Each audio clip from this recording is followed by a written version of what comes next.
Welcome, my lovely students. In this session, we will be taking up another topic of critical reasoning, and we'll be taking up questions related to inference. Before starting the topic, if you've not joined the Telegram group, you can join the Telegram group CATZAT-MBA, or you can directly connect with me at ADITYAKT. So, in all such critical reasoning questions, there is a statement given. Then as per the statement, we either have to find out the assumptions or conclusion, or find out which argument is strong, or we have to find out which is the inference. तो सबसे पहले समझना important है कि assumption क्या है. Assumption क्या है? Basically assumption is something that precedes the statement. यानी कि स्टेटमेंट का बेसिस है, स्टेटमेंट जिस पर स्टैंड करता है, फाउंडेशन है स्टेटमेंट का. When a statement is said on the basis of that statement, directly जो स्टेटमेंट में एक्सप्लिसिट है, कंक्लूजन जो कंक्लूड किया जा सकता है उस स्टेटमेंट से, that is conclusion, directly explicit part. And then once the statement is done, after the statement यानी कि post facto, if we logically deduce something, that logical deduction is called inference.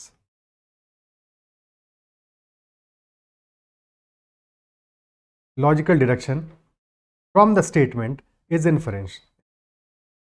तो basically दो चीजें हैं जिनके बीच में हमें थोड़ा सा डिफरेंस समझ में आना चाहिए, that is conclusion and inference. दोनों में डिफरेंस क्या होता है? What is conclusion and what is inference? Conclusion पे ऑलरेडी हमने सेशन किया हुआ है, तो अगर सेशन वो चेकआउट नहीं किया तो एक बार देख लेना. ठीक है. कंक्लूजन इज ऑलवेज डायरेक्ट या directly stated in the statement, और inference is implied, logically deduced.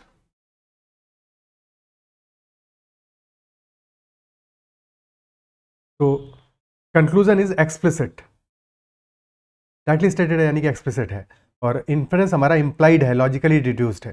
Conclusion will mostly be specific, कोई एक स्टेटमेंट होगा, एक पर्टिकुलर बात कह रहा होगा, and inference is more general in form, it is more general in form.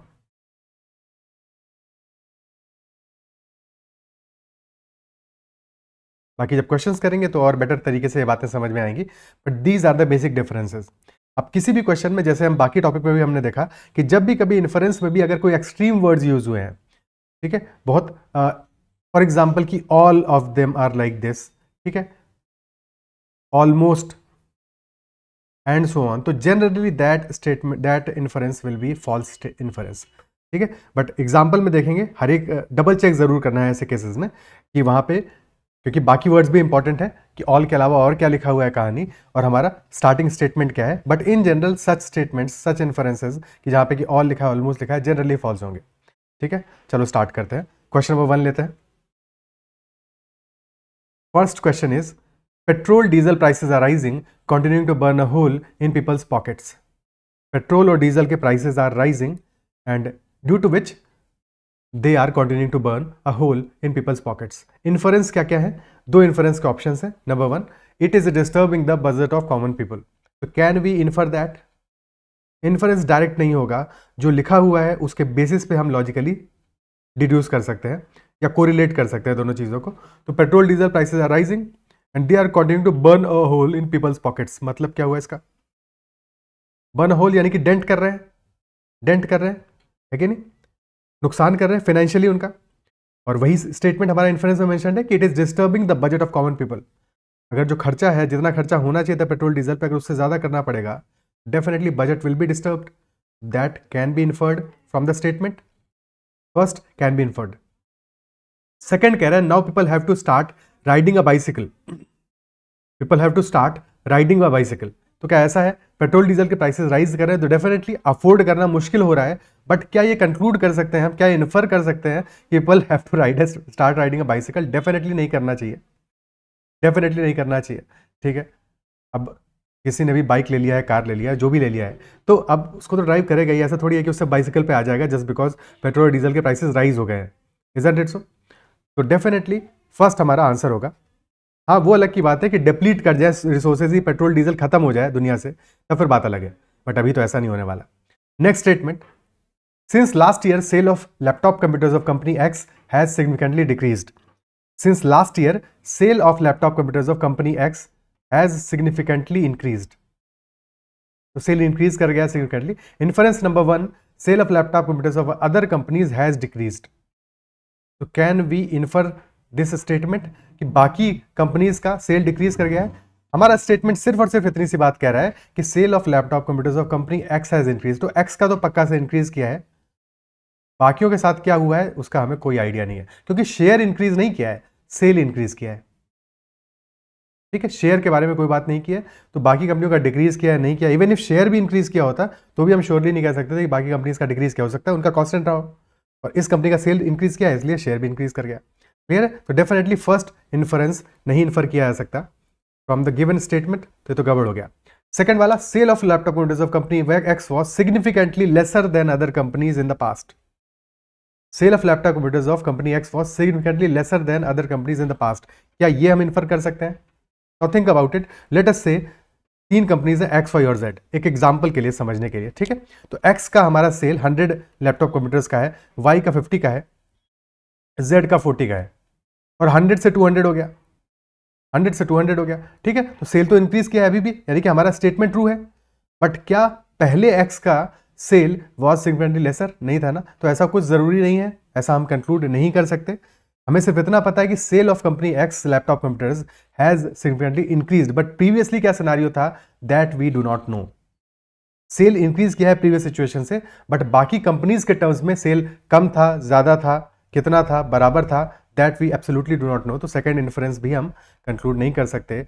हमारा आंसर होगा neither 1 nor 2. Is that clear? Okay, next वाला करते हैं. In a T20 cricket match, the number of runs scored by the Indian team were 212 and out of these 160 runs were scored by spinners. तो एक T20 cricket match है, number of run scored by the Indian team वर 212 और उसमें से 160 run spinners ने score किए. Inference number 1, 10% of Indian team consist off spinners. भाई कहाँ से डेटा लाए 10% का? हमारे स्टेटमेंट में कहीं पे भी ऐसा कुछ मेंशन नहीं है जिसकी वजह से वी कैन डिड्यूस कि 10% स्पिनर्स है. फिर दूसरी बात यह है कि टीम में 11 प्लेयर्स होते हैं, तो 10% तो पॉसिबल भी नहीं है, हालांकि उसका यहाँ पे कोई ऐसा यूज नहीं है. ठीक है, 160 रन स्पिनर्स ने बनाए, कोई भी लॉजिक नहीं है जिससे कि 10% वाले बात को कहा जा सके, इन्फर किया जा सके. फर्स्ट वाला तो एब्सोल्युटली रॉन्ग है. सेकंड, ओपनिंग बैटर्स वर स्पिनर्स. अगेन यहाँ पे बिल्कुल ऐसा नहीं कह रहा है कि एक ही विकेट गिरा था या कोई विकेट नहीं गिरा था. ठीक है, जस्ट इन केस कहता कि 212 रन है और एक विकेट गिरा या कुछ ऐसा कहता तो मे भी शायद वहाँ पे हमारा या कुछ और स्टेटमेंट गिवन होता तो हम कुछ कंक्लूड कर भी पाते. बट यहाँ पे कुछ भी इन्फॉर्मेशन एडिशनल नहीं हो सकता है. टेलेंडर्स से स्पिनर्स, बट रन सारे उन्होंने बनाए, ओपनिंग बैट्समैन ने कोई भी रन नहीं बनाए. तो डेफिनेटली ये भी हम इन्फर नहीं कर सकते, ये भी गलत है. Neither will be the answer. Clear? Next question, spirituality. Statement कह रहा है हमारा spirituality helps us to lead a blissful life. Spirituality हमें हेल्प करती है, it helps us to lead a blissful life. Blissful यानी कि जॉयस, खुशहाल जिंदगी.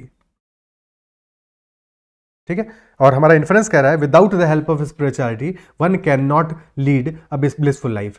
क्या ऐसा हम कंक्लूड कर सकते हैं, इन्फर कर सकते हैं? स्पिरिचुअलिटी हमें हेल्प करती है to lead a blissful life, यानी कि this is assisting in the form of assistance. But बिना इसके ब्लिसफुल लाइफ नहीं लीड कर सकते, ऐसा कंक्लूड नहीं किया जा सकता, ऐसा इन्फर नहीं किया जा सकता. तो without the help of spirituality one may lead a blissful life, but spirituality will help someone more in that particular direction. तो डेफिनेटली विदाउट द हेल्प नहीं जी सकते, ऐसा नहीं कह सकते. इन्फरेंस रॉन्ग है.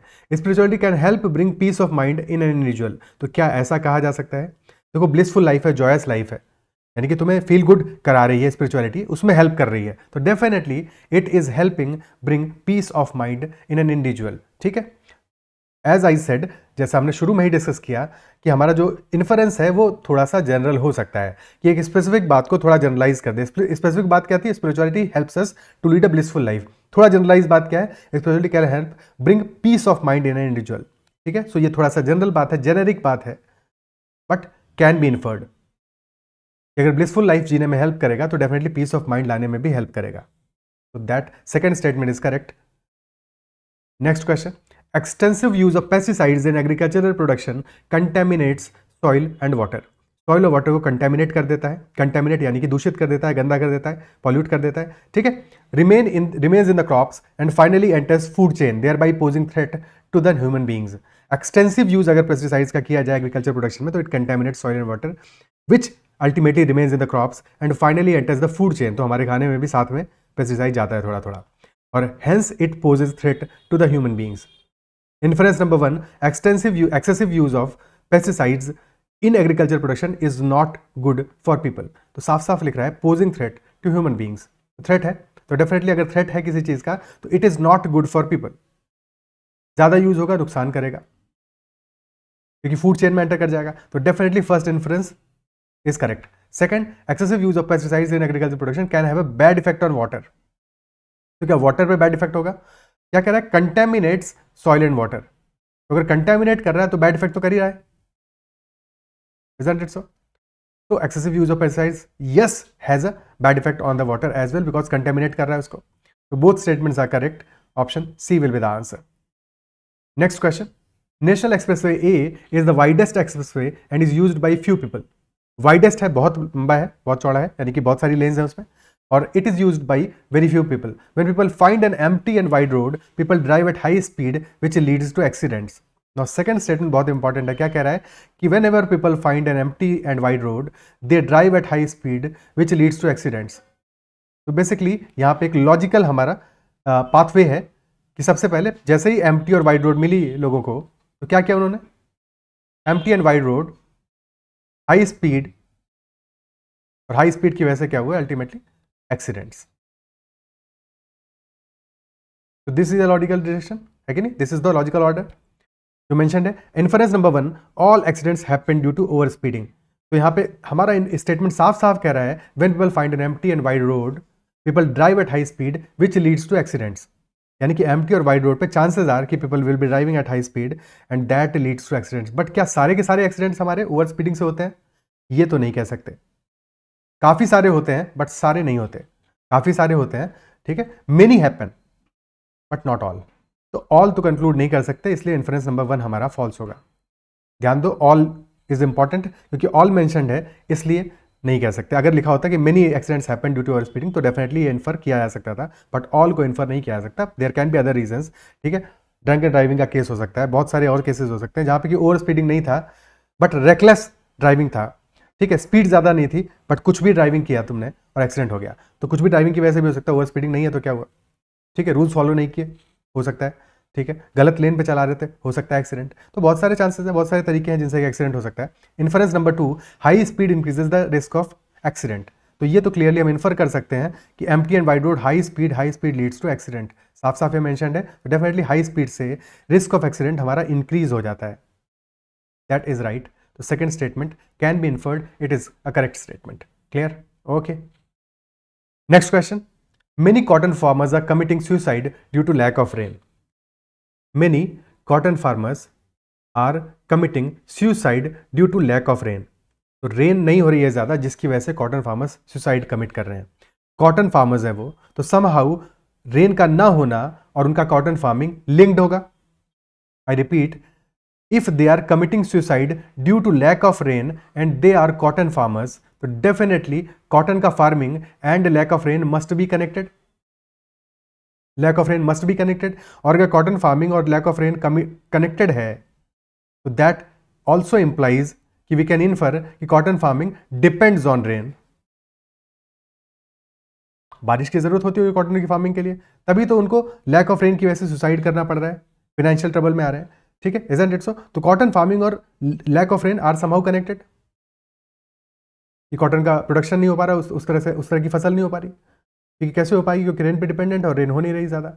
Inference number 1, other farmers are not committing suicide. तो can we conclude that from the statement? Statement कह रहा है कॉटन फार्मर्स के बारे में, बाकी फार्मर्स के बारे में कोई बात नहीं कह रहा है। ये नहीं कह रहा only cotton farmers are committing suicide, ऐसा नहीं कह रहा। Many cotton farmers are there, so there might be other farmers also which are committing suicide. Might not be as well, but possibility है। हम इन्फर नहीं कर सकते कि बाकी नहीं कर रहे, बाकियों को प्रॉब्लम नहीं है, ठीक है। तो ये डेफिनेटली इन्फर नहीं किया जा सकता। First is not the right inference. Second, cotton is dependent on rain, definitely ये कनेक्शन हमारा स्टेटमेंट से बन रहा है, तो सेकंड स्टेटमेंट हमारा करेक्ट है। Next question, the The change in the taxing system is not only beneficial for regulating and monitoring the flow of money, but also a fundamental move towards creating a more transparent financial regimen. ये थोड़ा सा समझने में सोचना पड़ेगा, but अच्छा question है. The change in the taxing system is not only beneficial for regulating and monitoring the flow of money. ठीक है, change in the taxing system is not only beneficial, ना सिर्फ बेनिफिशियल इसमें है, किसमें, regulating and monitoring the flow of money. Regulating and monitoring the flow of money, यानी कि पैसा कहाँ से आ रहा है, कहाँ जा रहा है, इसका मॉनिटरिंग में तो बेनिफिशियल है ही है change in the taxing system. ठीक है, कि कहाँ से आया, किसने कहाँ पे डिपॉजिट किया, फिर वो कहाँ गया, फिर वो पैसा कहाँ गया, यानी कि पूरा का पूरा जो फ्लो है मनी का वो तो मॉनिटर कर ही रहा है, उसमें तो बेनिफिशियल है ही है, but also fundamental move towards creating a more transparent financial regimen. Fundamental यानी कि एक चेंज है, सब्सटैंशियल चेंज है, इंपॉर्टेंट चेंज है towards creating a more transparent financial regimen. और ट्रांसपेरेंट का मतलब क्या हुआ, अगर कह रहा है कि मोर ट्रांसपेरेंट की तरफ ये एक स्टेप है, दैट इंप्लाइज कि अर्लियर लेस ट्रांसपेरेंट था इससे कंपैरेटिवली. ठीक है, लेस ट्रांसपेरेंट था, बिल्कुल ट्रांसपेरेंट नहीं था ऐसा नहीं है, बट अब जो सिस्टम आ रहा है, अब जो change in the taxing system है, that definitely is more transparent, यानी कि इससे पहले इससे तो कम ट्रांसपेरेंट था. और जो नया चेंज आया है वो एक पॉजिटिव डायरेक्शन में है, सही डायरेक्शन में है. Inference number 1, the previous taxing system had loop holes to conceal the flow of money. Now since the new one is beneficial for regulating and monitoring the flow of money, also it is creating a more transparent financial regimen, यानी कि अब ये monitoring ज़्यादा better किया जा सकता है कि पैसा कहाँ से कहाँ जा रहा है. ठीक है, यानी कि पहले कहीं ना कहीं पे कुछ ज़रूर लूप होल्स थे जहाँ पे कि there was a scope to conceal the flow of money. So we definitely can infer कि earlier there were some loop holes for sure. कुछ लूप होल्स थे जिनको कि अब ये नया सिस्टम हटा रहा है उन लूप होल्स पे, या उनको एड्रेस कर रहा है, सो दैट अब हमारा सिस्टम ज्यादा ट्रांसपेरेंट हो सके. तो डेफिनेटली फर्स्ट वाला इन्फ्रेंस हमारा करेक्ट है. क्या ये बात समझ पा रहे हो? ठीक है, तो पहले कंसील करने का ऑप्शन इसलिए हमें समझ में आ रहा है, इसलिए हम ये इन्फ्रेंस कर पा रहे हैं because more transparent financial regimen की तरफ जा रहे हैं. तो ज्यादा ट्रांसपेरेंट है, यानी कि पहले इससे कंपैरेटिवली कम ट्रांसपेरेंट था. इसका ये मतलब नहीं कि पहले का सिस्टम बहुत खराब था, या पहले के सिस्टम में सारे के सारे लूप होल्स थे, या पहले के सिस्टम में फ्लो ऑफ मनी को चेक करना पॉसिबल ही नहीं था. बिल्कुल ऐसी बात नहीं है, but definitely previous taxing system had loop holes, some loop holes were definitely there. So we can conclude that, we can infer that. Second statement, the new taxing system aims at removing the loopholes that made laundering of money possible. अब अगर ये पता नहीं है किसी को कि laundering of money होता क्या है तो शायद उसको प्रॉब्लम हो. ठीक है, लॉन्ड्रिंग ऑफ मनी, लॉन्ड्रिंग क्या हुआ, लॉन्ड्रिंग यानी कपड़े धुलाने के लिए जाते हो लॉन्ड्री में, कपड़े लॉन्ड्री में धुलते हैं, और धुलने का मतलब क्या हुआ कि कपड़े गंदे हैं, साफ हो गए. Similarly for money, money laundering means कि पैसा है किसी का, ब्लैक मनी है, ठीक है, इलीगली कोई पैसा कमाया, और दैट इलीगल मनी, ठीक है, वो फ्लो ऑफ मनी में, यानी कि कहीं पे डिपॉजिट किया, फिर कहीं से कहीं पे डिपॉजिट किया, फिर कहीं पे डिपॉजिट किया, फिर कहीं पे लीगल बिजनेस में आ गया, और इस तरह से पूरा फ्लो करा के या कहीं फॉरेन बैंक में भेज दिया, फिर वहां से वो पैसा लौट के आया. तो उसका जो सोर्स है वो संभव हमने इतनी जगह घुमा दिया पैसा कि पैसा जो काला पैसा था, ब्लैक मनी था, वो वाइट हो गया, सफेद होके आ गया. ठीक है, तो सफेद होके आ गया, यानी कि अब हमें उसका सोर्स नहीं पता, हमें नहीं पता कि वो पैसा जो है कहां से, किस सोर्स से कमाया, कैसे कमाया. That is called money laundering. यानी कि बीच में फ्लोज जो है, फ्लो ऑफ मनी में बीच में मॉनिटरिंग नहीं हुई कहीं ना कहीं पे, और ट्रांसपेरेंसी नहीं रही, जिसकी वजह से कि laundering of money was possible. तो ज्यादा अगर फ्लो ऑफ मनी का मॉनिटरिंग इंक्रीज करेगा, बेटर होगा, रेगुलेशन बेटर होगा, ट्रांसपेरेंसी बेटर होगी, तो डेफिनेटली लॉन्ड्रिंग ऑफ मनी पे चेक्स लगेंगे, लूप होल्स प्लग किए जाएंगे, क्लोज किए जाएंगे, रिमूव किए जाएंगे. तो new taxing system definitely aims at removing those loop holes that made money laundering possible. तो डेफिनेटली सेकंड वाला भी इन्फर कर सकते हैं कि since this is more transparent, this is more towards monitoring the flow of money, so yes, this checks those loopholes that made laundering of money possible. Both statements are correct. Option C will be the answer. क्या इस बात को appreciate कर पा रहे हो? ठीक है, clear. Next question, there is a general protest from the inhabitants of a certain area that the report submitted about the riot in that area by the inquiry commission has been fabricated. बना दिया है कपड़े की तरह, fabric की तरह बना दिया है. ठीक है, बनाया हुआ है, एक्चुअल नहीं है, सच्चाई नहीं है उसमें. It is based on prejudices, कि जो उनको समझ में आया कमेटी मेंबर्स को अपने प्रेजुडिसेस के हिसाब से they have fabricated the report. तो that commission report has a problem as per the inhabitants of the certain area. So उनका ये प्रोटेस्ट है. ठीक है, inference number 1, another inquiry commission should be sent for proper investigations. So can we infer that we do not know कि inquiry commission ने क्या inquiry किया है, क्या रिपोर्ट सबमिट किया है. There is a general protest from the inhabitants. जरूरी नहीं है कि उस प्रोटेस्ट में बहुत सब्सटेंस हो, पॉसिबल नहीं है, जरूरी नहीं है. फिर दूसरी बात यह है कि एक और इंक्वायरी कमीशन भेजोगे, फिर से उन्होंने हो हल्ला किया, फिर इंक्वायरी कमीशन भेजोगे. So ultimately if you infer this much, तो यहां से तो चेन रिएक्शन स्टार्ट हो जाएगा. So this is not the right kind of inference, isn't it so? If there is a problem, so उसको स्क्रूटनाइज करना चाहिए. पहले तो इस कमेटी की रिपोर्ट को स्क्रूटनाइज तो करो, एनालाइज तो करो, वेरीफाई तो करो, चेक तो करो, उसके बाद में फिर बाकी आगे की देखो, है कि? तो डेफिनेटली हम फर्स्ट वाला इन्फर नहीं कह सकते कि एक और इंक्वायरी कमीशन बिठा दो बिना पहले वाले इंक्वायरी कमीशन की रिपोर्ट को ध्यान से समझे हुए. Second inference is members of the commission should be severely punished. Now again a very extreme word, severely punished. किस बात के लिए? किस बात के लिए पनिश किया जाना चाहिए? Just because inhabitants are protesting. हमें exactly पता तो नहीं है कि वाकई में कमीशन मेंबर्स ने का प्रोजेडिस था कि नहीं था, उन्होंने फैब्रिकेट किया है या somehow उन्होंने फैब्रिकेट नहीं किया, बट ये प्रिजम्पशन है जनता का, इनहेबिटेंट्स का. तो this might be a presumption as well. तो हम इन्फर नहीं कर सकते कि उनको पनिश करेंगे. डज नॉट मेक सेंस, है कि नहीं? नीदर ऑप्शन होगा हमारा. Clear? Next question. Many students are addicted to mobile games and this leads to poor academic performance. Many students are addicted to mobile games. Mobile addiction है उनको, and this leads to poor academic performance. Mobile addiction, mobile games की वजह से poor academic performance, यानी कि यहाँ पे connection establish कर रहा है क्या हमारा स्टेटमेंट, मोबाइल गेम्स का और पुअर एकेडमिक परफॉर्मेंस का. तो देयर इज अ कनेक्शन है देयर.